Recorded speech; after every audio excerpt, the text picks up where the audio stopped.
Yeah. Since there's no local name for cycle, we borrowed it from the word motorcycle, motorciclo, and then we added Pilipinas because to promote it as Pinoy na produkto. Gawang Pinoy. Oo. Ano itong upcycle at anong kaiba nito sa recycle? Of course, I already know the answer but I want you to be the one to explain to them kasi dati, puro recycle ang term eh. Ngayon, sinasabi na natin that there are many stuff na pwede i-upcycle. Yes, when we say recycle, it involves a treatment or a process na breakdown or melting, and it usually involves a very high carbon footprint.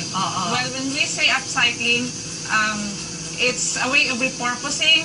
Yung mga basura, binibigyan ng Bagong buhay, bagong bagong function. Yes, Tama. yes. Bakit nyo naisipan together with your husband yung maging konsepto ng yung business, yung gulong na i-upcycle? Gulong ng jeep, di ba? At gulong ng bike. Oo. And buses. And bus, pati Yes, bus. inner Oo. tube. So, kailan ba kayo nagsimula ng ganitong pag-upcycle?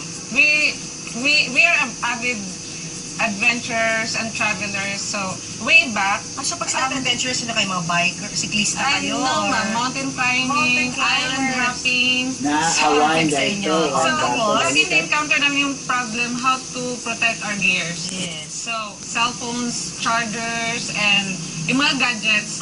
So, Kaya naman. one time, Oo. nakita niya yung one inner tube was lying around in the house. Oo. So, naisipan niya, what about we try to, Gawing, di kasi sa artist and a designer. Oo. So, parang for personal use lang. gawing lalagyan ng cellphone. Yes, ma'am. At ito yung Yes. ito na nga, parang, So yes. ganito ba yung prototype Yes, ma'am. nun? So Oo. this is a Oo. cellphone, lalagyan ng cellphone Oo. or for Hindi. passports and Ito some other ay, small stuff. ito, That's a cellphone phone holster.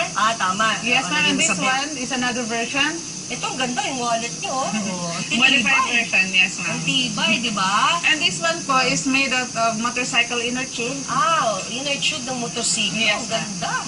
Oo. Tapos, ito natutuwa ako. Clarice, pakita natin. Naging belt. Ano part ng gulong to, di ba? Parang in-slice-slice nyo yung... This is a Anong gulo? bike tire belt, spark bike tire belts na ginawa po namin. Ang tao. Oo. Yung sinabi ng mga imported brands dyan. Yes, and Tibay then yan, ha? if you Oo. take a look, talagang patabo na po siya. So, Oo. all our tires are, we source it sa mga junkyards, mga vulcanizing shops, bike shops, basta may gulong na basura, pinupuntahan Oh, sino natin. ba mag-aakala yung mga patapon na ginawa pang brand new na belt? mahal na. Oo, iba kasya sa'yo to. Mamukha lang po siyang brand new, pero it's a very extensive po yung process, yung cleaning process po namin. Oh, It syempre, goes through nililinis, oo. 3 stages. Oh, ano So first stages? is washing, and then we do organic agent na nilalagay namin na din wash ulit, and then the third part is polishing. But I cannot tell you the Oh, exact. syempre, meron kayong trade Exactly, secret na yes, sa inyo lang talaga. Dito ako natutuwa. Kasi tinan nyo tong bag na ito. Oh, ang ganda ng disenyo. In fact, itong bag na to mismo on the way na to Australia today, di ba? Explain mo, yung, sige, Clarice, explain mo This yung is parts. made out of trail bike tires, Oo. and this Na syempre, sira na, Yes, yung ma'am. flat na or something, oh. yes, yung patapo na. Oo. Tapos ito naman is military canvas Dari canvas. and oh. suede leather. Pwede ba? And then, kasi yung mga ano namin, yung most of our customers are expats or yung Oo. nasa abroad. Oo. So, may nakalagay po, Republika ng Pilipinas. Ang galing, no? Just to promote that Republika it's ng really Pilipinas. proudly gawang Pinoy. Oo. So marami pa kayong design. May mga backpack. Kasi Yes, po, ma'am. maganda to dahil di ba tag-ulan na, hindi basa-basa mababasa For yung loob ng waterproofing. bag. Anong part ng gulong to? Anong klaseng gulong? Gulong ng, ano ba? Bus. Oh, sabi ko na eh. Alam naman ng bus driver tayo. Teka muna, nahuhulog din yung mga bag. Ayan na. Ma'am, tingnan niyo Ayan. po yan sa loob, ma'am. Oo. Tingnan.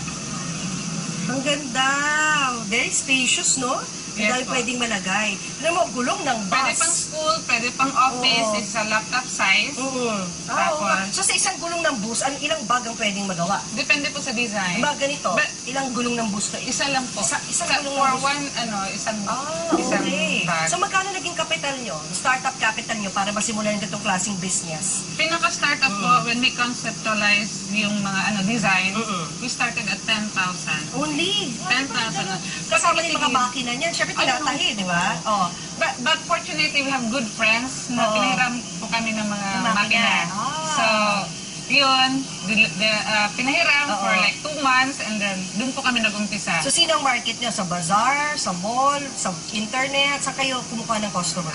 Ngayon po, sa ano lang po kami, we have a regular Sunday market. Can I sa say mga bazaar, oo. Yes. Saan yan? It's in Makati, Legazpi Sunday Market sa po. Legazpi. Yes. Yun lang po.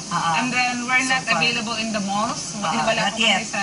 Pag kayo lumaking na, maging available. At saka online, pwede kayong orderan Yes, online. ma'am. We have one. May Facebook page kayo, gano'n. No po.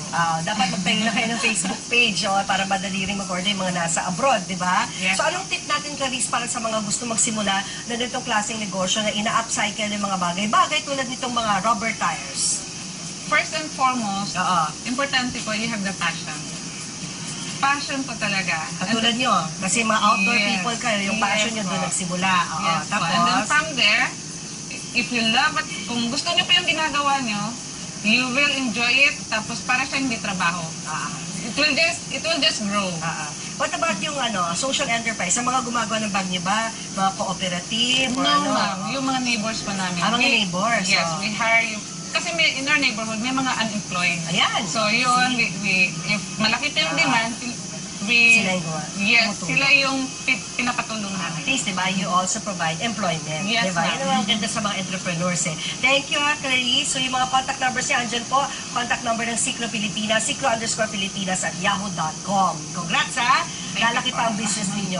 Ayan, mga Mars, tutok lang po rito sa amin para sa iba pang negosyong pwede niyong pagkakitaan. Samantala, para sa mga kaklab nating na pet lover, gaya ni Grace, alamin ang mga patok na mobile apps na makakatulong sa pag-aalaga ng inyong pets. Siyempre, atin sa atin yan. Ito na, panorin niyo na.